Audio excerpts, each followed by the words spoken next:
Welcome into this Reporter Roundtable. I'm Elaine Wilson. Yesterday, MGM Resorts released over an hour of video of the Las Vegas shooter Stephen Paddock during his stay at Mandalay Bay. The footage shows Paddock continually loading pieces of luggage to his 32nd floor suite, gambling and interacting with hotel staff, and shopping and dining at Mandalay Bay stores and restaurants. MGM Resorts said they released this footage to help prove that Paddock gave no indication of his deadly plans. Now we are going to take a deep dive into this footage with our reporters Wade Millward and Eli Siegel. Thanks for joining me today. We've all seen the footage at this point. We've gone over every clip, basically.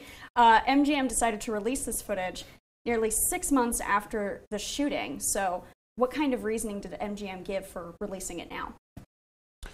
Well, MGM said that they wanted to do this for the sake of transparency, that they wanted to add some context to the gunman's movements and behaviors leading up to the shooting. So that's been MGM's line. But if you read between the lines, I guess, you can see that they wanted to show how their employees had no warning signs that this was about to occur, that Stephen Paddock was, smiling and shaking hands and playing and just doing normal things, and that there was no behavior that really would have set off alarms that, oh, this man's about to carry out the deadliest mass shooting in modern history, modern American history.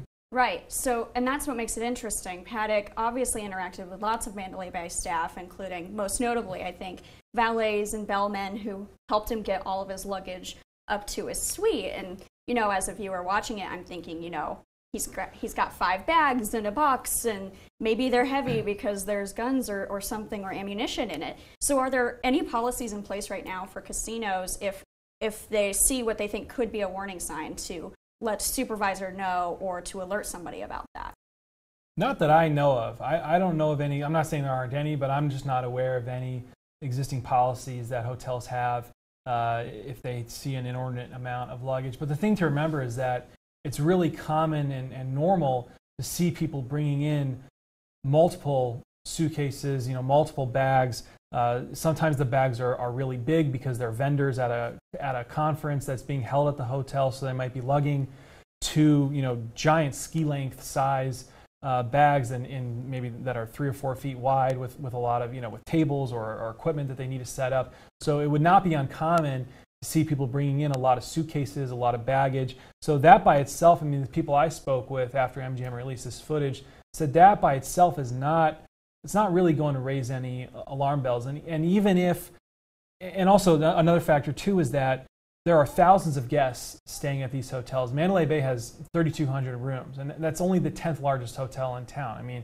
There are something like almost 40 hotels in Vegas that have at least 1,000 rooms. You've got thousands of people walking around, hundreds of employees. So the odds of one person helping Paddock each time is minimal, if not, non-existent.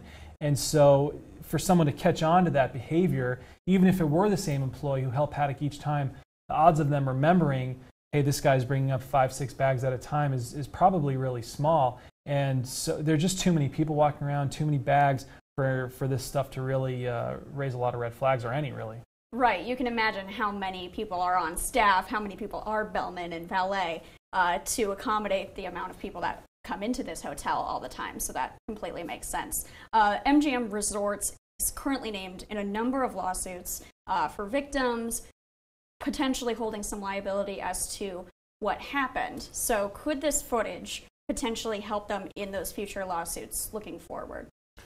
I think the footage was released with, even in MGM's statement, they say, we could not foresee that Paddock could carry out this attack. The language in there suggests that that this is an effort to show, how can you hold someone responsible for an unforeseeable event? Mm-hmm.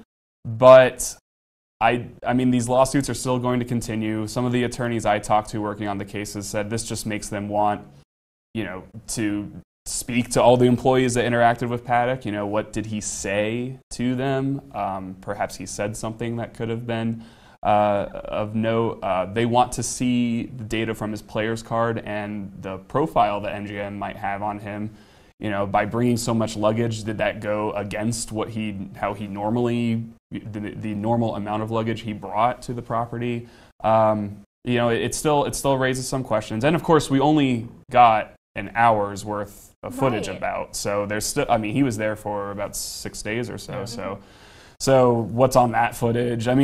So I would say MGM's not out of the woods yet on that.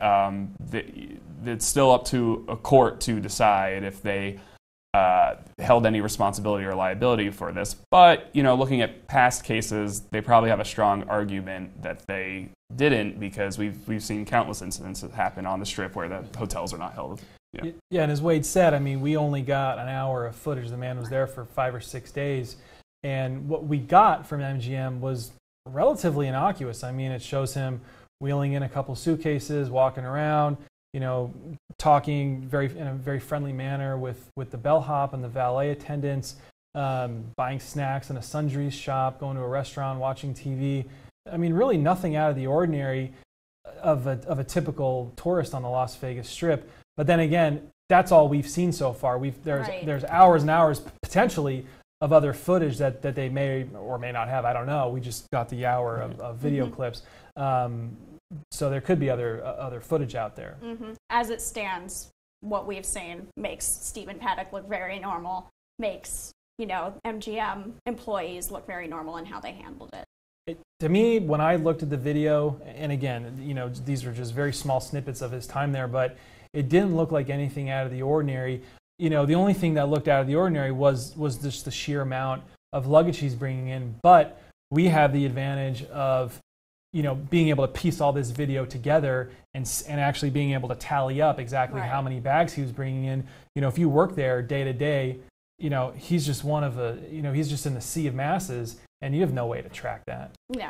I don't think. I think it'd be really tough. Yeah, I would think so too. I think it raises the question for me, and should we expect it, right? Is that too much of a burden to expect, or will this always be a huge security gap when it comes to the Las Vegas Strip? Just the ability to transport, various items in a large amount of suitcases, and it's unaccounted for. Right. It'll be interesting to see if there is any response, if any, to be able to tackle this, because, like you said before, it's so incredibly hard to track. Yeah. So one security consultant I spoke with for the story that I did said, it would not, in his opinion, it would not be unreasonable, I think was the wording he used, for bellmen to be responsible for all large suitcases that be brought in. So if someone comes in with a large bag, I guess the way he's thinking is that it would be hotel policy for a bellman to bring that up, and you take that up to the service elevator. And then the way he thought of it was, when you bring it back there, you could almost run it like you're checking a suitcase into an airplane.